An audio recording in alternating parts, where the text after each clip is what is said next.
Hola, bienvenida a Cristocéntricas. Te habla Sandra Barrera. En los episodios anteriores de esta serie hemos venido tratando el tema del perdón en general y luego el perdón dentro de la familia. Estuvimos hablando de lo que produce la falta de perdón en nuestra vida y del mandato reiterado que Jesús nos dejó acerca de perdonar incondicionalmente a todo el que nos ofende, sin distinción, poniendo como base el perdón que Él nos ofrece a nosotros sin merecerlo. También estuvimos hablando acerca de las posibles situaciones de abuso que podemos experimentar dentro de nuestra propia familia y me referí someramente al abuso físico y emocional. En este episodio quiero enfocarme mucho más en el abuso físico. Quiero aclarar algo muy importante y es que perdonar no necesariamente implica una reconciliación, sobre todo en el caso de abuso físico o sexual.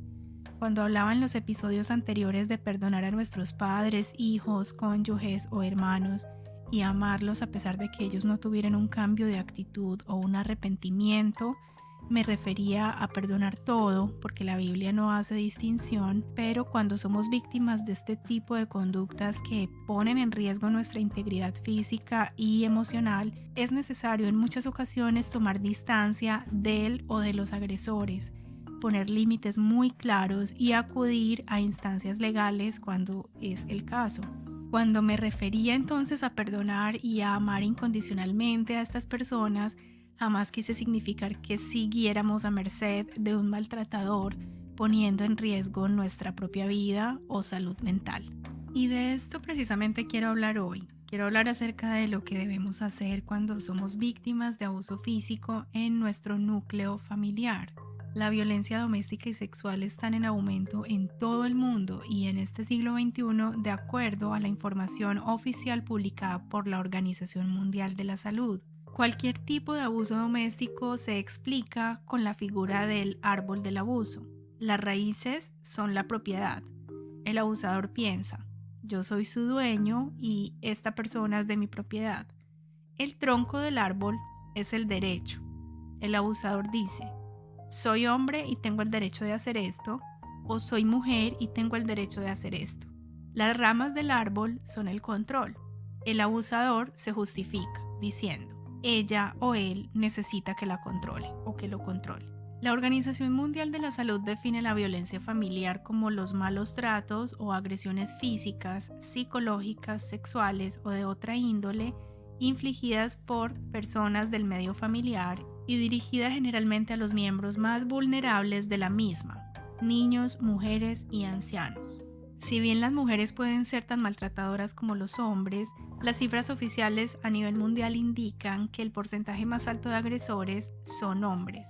Y esto puede explicarse porque el hombre tiene una superioridad física sobre la mujer en términos de fuerza.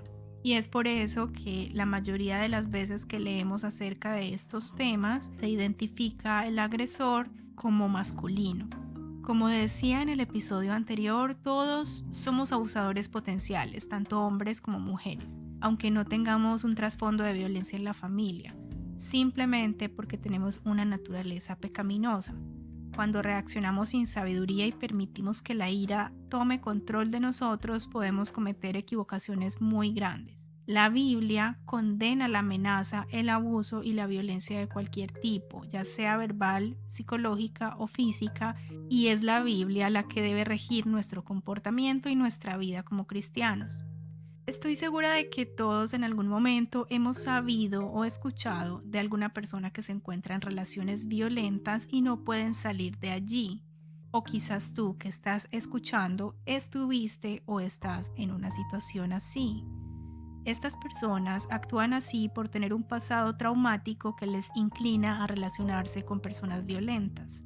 Por lo general, tienen un nivel bajo de amor propio debido a la manipulación y al maltrato que han recibido a lo largo de su vida. Pero la gran mayoría, que son mujeres, ha aceptado la violencia en sus hogares por la influencia de la mentalidad machista en nuestra sociedad. En otros casos también lo hacen debido a enseñanzas erróneas recibidas en la religión que profesan y por pensamientos erróneos producto de su falta de amor propio. Por ejemplo, pensamientos de autocondenación. Yo soy la mala, no debí hacerlo enojar, Seguramente hice algo en mi pasado por lo cual estoy pagando ahora.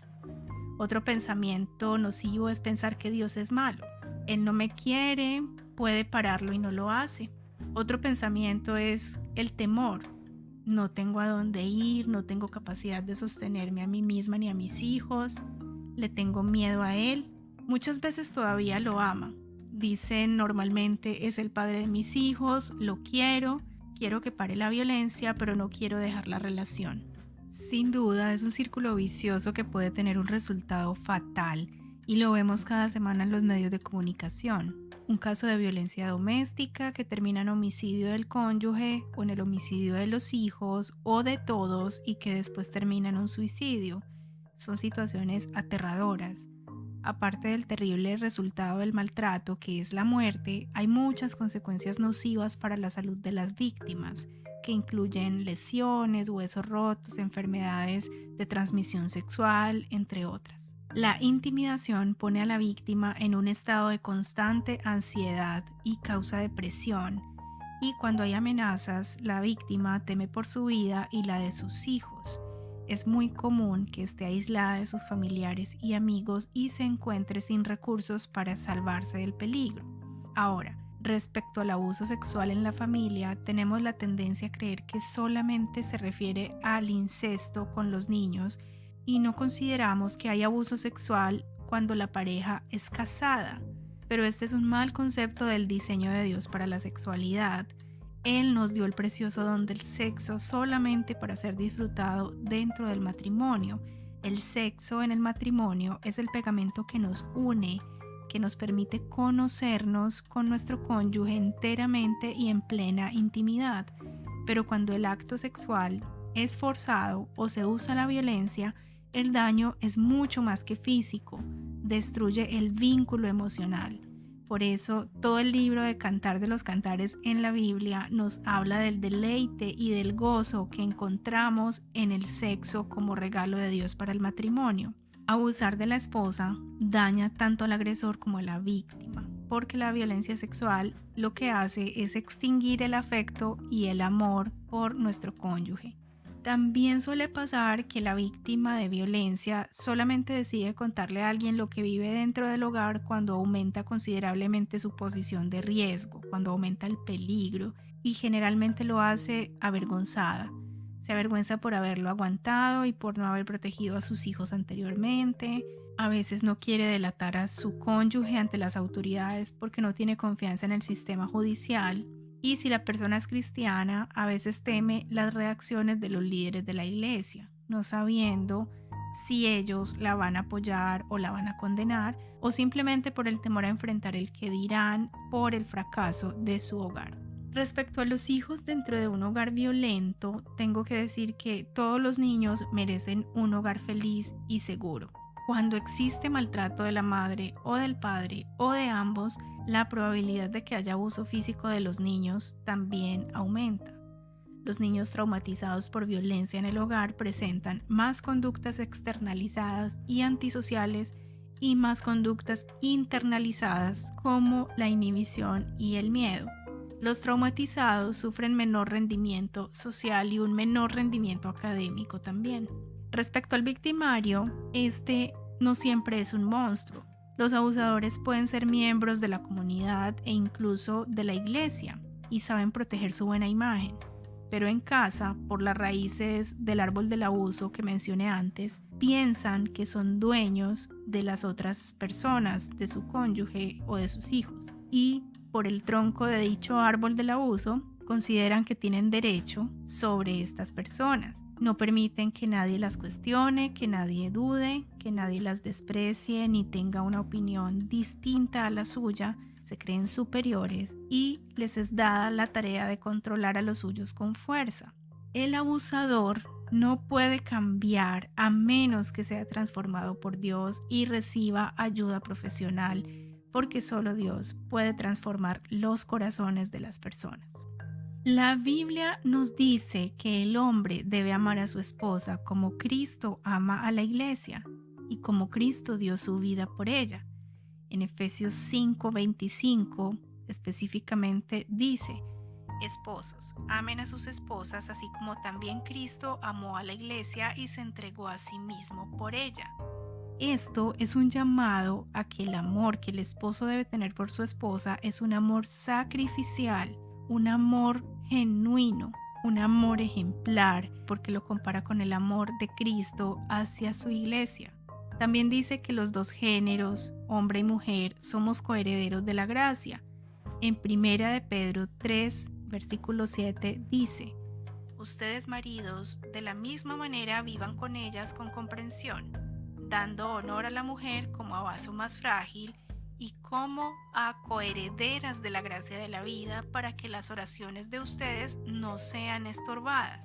Es clarísimo el mandato aquí, dice que los maridos deben dar honor a la mujer y tratarlas con fragilidad, con delicadeza. Y la razón que el apóstol Pedro nos da para esto es que la esposa es coheredera con su esposo de la gracia que recibieron de Cristo. Luego dice el apóstol Pedro que si el hombre no hace esto con su mujer, sus oraciones podrían ser estorbadas. Por ejemplo, la mala práctica de malinterpretar los versículos bíblicos que hablan de la relación matrimonial le da permiso a algunos hombres controladores para justificar su comportamiento pecaminoso. En lugar de enfatizar que Dios hizo al hombre y a la mujer iguales, conforme al libro de Génesis, y que el Nuevo Testamento confirma que no hay diferencia por sexo, a veces se promueve el concepto de que el hombre es superior a la mujer. Y no es así como lo acabamos de leer en 1 de Pedro capítulo 3. Nunca se justifica la servidumbre cuando se habla de la sumisión de la mujer. El concepto de sumisión y sujeción requiere ser estudiado con mucho cuidado y precisión, pues en ningún caso significa servidumbre ni dominación. Ahora quiero compartirte algunos consejos sobre cómo abordar el problema del abuso dentro de la familia. Y debo aclarar que estos consejos no son de mi autoría, sino que me he apoyado en el material del pastor y consejero profesional David Ormachea, quien tiene un ministerio de muchas décadas dedicado a los hogares. Quizás ya había aclarado esto en algún episodio, pero no sobra volverlo a hacer. Yo no soy psicóloga ni consejera profesional. Todo este material que estoy compartiendo, todo este contenido que estoy compartiendo para ti, lo diseño con base en la palabra de Dios. Investigo material científico, investigaciones relacionadas con el tema que trato, así que en las materias en las que no soy experta, pues acudo a las personas que sí lo son, y por eso les comparto entonces los consejos del pastor David Ormachea. Primero, él recomienda que la persona que está bajo violencia dentro de la familia debe tomar la decisión de confrontar el problema. Quien nada hace, nada soluciona. Es decir, si tú estás en una situación de violencia y no has hecho nada, conseguirás que tu situación empeore, pero nunca encontrarás una solución. Debes admitir que la violencia es un pecado que traerá terribles consecuencias no solamente a ti, sino a todos los que te rodean, y que tú eres responsable de confrontarla. Deja de esperar que el victimario cambie porque él no lo va a hacer. Es tu responsabilidad iniciar acciones concretas. Si tú no decides y si tú no actúas, estás permitiendo que el otro decida y actúe por ti. Segundo, admite tu imposibilidad de cambiar al victimario. Tú no vas a cambiarlo, nadie puede cambiar a otro familiar. El cambio solo puede ser personal e impulsado por la acción del Espíritu Santo en la vida de las personas. Los lloros, los ruegos, los gritos, las amenazas y todas las restantes herramientas te han llevado a la situación angustiosa en la que posiblemente te encuentras actualmente. Tercero, visita a un consejero o terapeuta competente, preferiblemente cristiano, para que pueda ayudarte no solo desde su conocimiento de la disciplina, de la psicología, sino desde el conocimiento de la palabra de Dios. Cuando nos sentimos impotentes frente a los problemas, debemos buscar una ayuda competente. Si hasta el momento no has podido salir de esa violencia o de ese abuso, no estás en la capacidad de hacerlo. Busca la ayuda de una persona especializada en terapia familiar, de un psicólogo o de un consejero cristiano. Cuarto, infórmate de la ayuda disponible. Cuando la ayuda está disponible y tú no la utilizas, entonces tú eres tan responsable como el victimario. En el lugar donde estás deben existir diversos medios de ayuda. Investiga si dispones de ellos en el siguiente orden: pastor, consejero profesional o psicólogo cristiano, visitador social, casa de ayuda para víctimas de violencia intrafamiliar, departamento de ayuda a la mujer, del gobierno o de la policía. Quinto, determina la estrategia a seguir para confrontar el problema. Ninguna meta difícil e inteligente se logra sin planes llevados a cabo sabiamente. Y aquí el pastor Ormachea nos da algunas sugerencias específicas. Asegúrate con tu consejero de que estás preparada física, emocional y espiritualmente para la confrontación del problema. Haz una lista de las personas o instituciones que te ayudarán en caso de crisis, el día de la confrontación o en el próximo ataque. Por ejemplo, familiares que te amen, un amigo maduro y cercano a ti, un consejero profesional, un visitador social, un grupo de apoyo de la iglesia, una casa de ayuda a víctimas de violencia, etc. Estudia bien lo que le vas a decir al victimario y los límites que establecerás con él. Determina el día, lugar y hora apropiados para confrontar este problema. Actúa con fe, conocimiento, una buena actitud y con la firmeza y determinación necesarias para enfrentar este problema. Todas estas acciones obviamente deben ir acompañadas de tu dependencia de Dios. Ningún profesional va a sanarte, ningún profesional va a solucionar tu problema de raíz. Solamente Dios es el único que tiene el poder para transformar nuestras vidas, para sanar nuestras heridas. Él es el único que puede calmar nuestra sed. Por eso mi consejo es que todas estas acciones que nos recomienda el Dr. Ormachea las lleves a cabo, pero de la mano de Dios, dependiendo del Señor, de rodillas en oración con Él, pidiéndole su ayuda y su dirección para todo. El pastor Ormachea también nos da algunas sugerencias para el victimario. Así que si hay alguna persona que me está escuchando en este momento que es el que inflige violencia en su familia, escucha esto. Si tú eres una persona violenta, existe la posibilidad de que puedas cambiar, de que puedas regenerarte. Hay muchos maltratadores que han cambiado. Dios puede restaurar cualquier corazón. Recordemos, por ejemplo, al apóstol Pablo. Pablo era un terrorista religioso. Él se dedicó a asesinar cristianos, incluyendo mujeres. Pero Dios lo transformó. Cuando Dios tocó su corazón, Pablo se arrepintió de sus pecados y comenzó a ser un hombre completamente nuevo. Lo primero que debes hacer es admitir tu problema. La salida de toda dependencia y el cambio de todo comportamiento se inicia con la admisión honesta del problema que tienes en el momento. Así como un alcohólico comienza su recuperación admitiendo que es alcohólico, de la misma manera tú necesitas admitir que eres abusivo, maltratador o violento. Segundo, debes mostrar tu reconocimiento del problema al admitir tu imposibilidad de cambiar sin ayuda. Si no has podido cambiar, pese a todo tu esfuerzo personal, necesitas inmediatamente ayuda profesional. Demuéstrale a tu cónyuge y a tus hijos que realmente deseas cambiar buscando un consejero profesional o uniéndote a un grupo de apoyo para personas violentas. Si te congregas en una iglesia, busca apoyo del pastor o de algún mentor dentro de la iglesia. Tercero, ordena tus prioridades y organiza tu estrategia. Decide que tu familia es lo más importante para ti. Determina los días y las horas que utilizarás semanalmente para enfrentar el problema de aquí en adelante. Debes aprender a tratar a tus familiares con amor. Debes poner a tu familia en el lugar de mayor importancia después de Dios. Toma algún curso matrimonial, un curso de disciplina a los hijos, de manejo de la ira.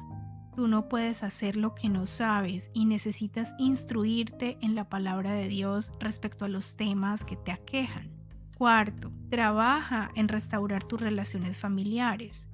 La restauración de las relaciones no ocurre automáticamente. Tú debes tomar la iniciativa, actuar y mantener una relación de respeto permanente. Parte del proceso de restauración incluye confesar tu pecado, admitir el daño que has hecho, arrepentirte, pedir perdón y cambiar de actitud. Demuestra con tus hechos lo que has dicho con tus palabras. De nada sirve que vivas en un círculo vicioso, maltratando, pidiendo perdón, volviendo a maltratar, volviendo a pedir perdón. El arrepentimiento genuino implica un cambio de pensamiento y un cambio de actitud. Leamos lo que dice Isaías 55 del 6 al 7. Ahora es el momento oportuno. Busquen a Dios. Llámenlo ahora que está cerca. Arrepiéntanse, porque Dios está siempre dispuesto a perdonar. Él tiene compasión de ustedes, que cambien los malvados su manera de pensar y que dejen su mala conducta. Ahora, ¿qué pasa si después de intentar todo esto, de parte de la víctima y de parte del victimario, el problema persiste y la violencia continúa dentro de la familia? En este caso, entonces, hay que tomar medidas extremas. El primer objetivo es que la víctima busque su seguridad.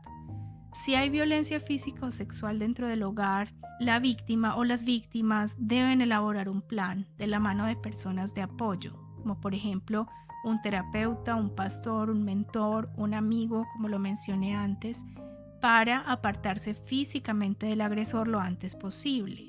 Si tú estás sufriendo violencia de parte de tu cónyuge o de tus padres, tú no tienes la obligación de permanecer a su lado, como erróneamente muchas personas en las iglesias a veces afirman. Lo primero es tu vida, tu seguridad, tu integridad personal. Y ese plan en el que debes trabajar debe incluir alejarte físicamente del agresor y refugiándote con alguien de confianza. Asegurarte de mantener a la mano el número de la policía y de alguien de confianza que pueda asistirte en una emergencia. Empacar tus pertenencias esenciales y tenerlas a la mano para tomarlas rápidamente e irse en caso de un nuevo episodio de abuso. Junto con tus pertenencias, empaca tus documentos personales y documentos importantes, por ejemplo, identificación personal tuya y de tus hijos, si es el caso, registros civiles, pasaportes, escrituras de propiedades, dinero en efectivo, etc. Al momento de presentarse este episodio de abuso, no te dejes envolver en la discusión. Trata de alejarte y ejecutar tu plan de manera silenciosa y calmada. Recuerda en todo momento que tú no eres culpable por lo que te están haciendo. El rol de un cónyuge o de un padre nunca incluye el derecho de abusar a los miembros de su familia. Las relaciones deben estar basadas en el respeto, tal como ya lo leímos en la palabra de Dios. La buena noticia para ti es que hay esperanza. Recuerda que esta serie se llama Corazones Quebrantados y hay esperanza para los quebrantados. Aunque hayas tenido que vivir esta situación de abuso físico o sexual de parte de tu cónyuge o tus padres, hay esperanza en Cristo. Acércate a Dios, arrepiéntete de tus propios pecados, reconócelos ante Él y reconoce que necesitas a Cristo como tu Salvador. Ese es el primer paso para que tú seas restaurada, porque aunque hayas sido víctima, eso no quita el hecho de que sin Cristo tú estás destituida de la gloria de Dios y solo te espera la condenación. Pero las buenas noticias de Cristo nos dicen que en Él hay salvación, hay misericordia, hay perdón de pecados, hay reconciliación con Dios Padre y junto a ello viene la sanidad y la restauración y la santificación. Recordemos una vez más lo que Jesús nos ofrece en Isaías 61. El Espíritu de Dios está sobre mí porque Dios me eligió y me envió para dar buenas noticias a los pobres, para consolar a los afligidos y para anunciarles a los prisioneros que pronto van a quedar en libertad. Dios también me envió para anunciar: este es el tiempo que Dios eligió para darnos salvación y para vengarse de nuestros enemigos. Dios también me envió para consolar a los tristes, para cambiar su derrota en victoria y su tristeza en un canto de alabanza. Entonces los llamarán robles victoriosos, plantados por Dios para manifestar su poder. Jesucristo nos ofrece consuelo, libertad, salvación, justicia, victoria y canto de alabanza. Es decir, nos ofrece gozo, contentamiento y también nos ofrece firmeza. Seremos como robles plantados por Dios, es decir, firmes, que no caemos fácilmente porque tenemos raíces fuertes y profundas. La sanidad del abuso físico y sexual no es de un día para otro. Es resultado de un proceso y de un caminar constante y firme con Dios. Si tú has sido o eres víctima de algo así, toma hoy la decisión. Toma acciones. Recuerda, primero, enfrentar el problema. Si no funciona, buscar tu seguridad. Y recuerda que cualquiera de estas opciones debes llevarla a cabo a la misma vez que tú buscas a Dios. Buscas su ayuda, su socorro, te humillas ante Jesucristo, porque Él es fiel y justo para perdonarte y limpiarte de toda maldad. Él es fiel a sus promesas, Él te ofrece sanidad y transformación.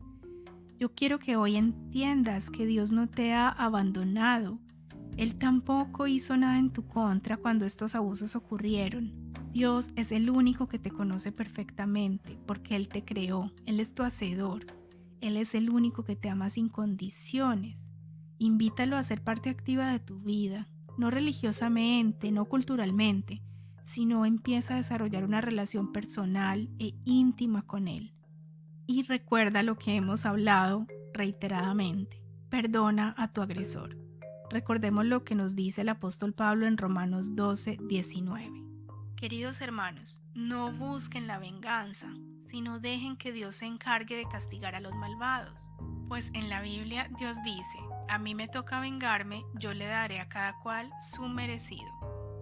Y Romanos 12:21 nos dice, no se dejen vencer por el mal, al contrario, triunfen sobre el mal haciendo el bien. ¿Y cómo tú podrías hacer el bien después de haber sido violentada o abusada sexualmente? Primero, perdonando a tu agresor. Segundo, bendiciéndolo y orando por él. No es necesario una reconciliación. Quiero insistir en esto. No es necesaria una reconciliación. Perdón y reconciliación no son lo mismo. Y para terminar, quiero leer Jeremías 29:10, que nos habla de cuánto nos ama Dios y de cuánta bondad hay en su voluntad para nosotras. Jeremías 29:10 dice, mis planes para ustedes solamente yo los sé, y no son para su mal, sino para su bien. Voy a darles un futuro lleno de bienestar. Isaías 55 del 8 al 9 también nos dice, yo no pienso como piensan ustedes, ni actúo como ustedes actúan. Mis pensamientos y mis acciones están muy por encima de lo que ustedes piensan y hacen. Están más altos que los cielos. Les juro que así es. Oremos juntas. Señor, estoy enfrentando una situación extremadamente difícil. Tú sabes cuál es, tú sabes los detalles de todo lo que he vivido o estoy viviendo. Hoy te quiero pedir, por favor, que me des sabiduría y fortaleza para enfrentar este asunto, para enfrentar el problema y buscar soluciones. Yo no me siento capaz de hacer esto sola, por eso te necesito, Dios. Necesito tu gracia y tu fortaleza. Tengo miedo y preocupación. No sé qué rumbo darle a mi vida después de todo esto, pero tú conoces lo mejor para mí. Tú no piensas como yo, tus pensamientos son mucho más altos que los míos, pero tú sabes lo que yo necesito y lo que me hace bien.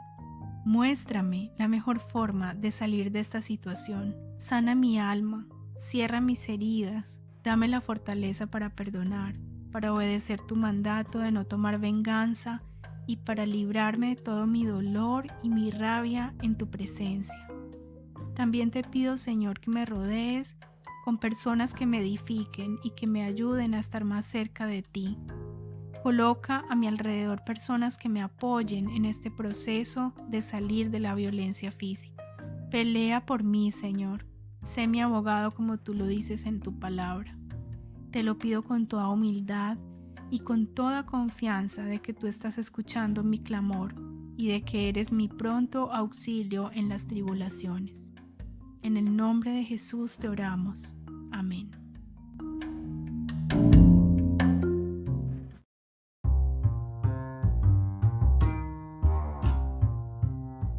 Hasta aquí nuestro mensaje de hoy. Espero que esta reflexión haya sido de bendición para ti. Compártela con tus amigas y familiares. Si tienes alguna pregunta o comentario acerca de lo que hablamos hoy, por favor envíala al correo contacto@cristocentricas.com. También puedes sugerirnos temas para grabar en futuros mensajes. Dios te bendiga.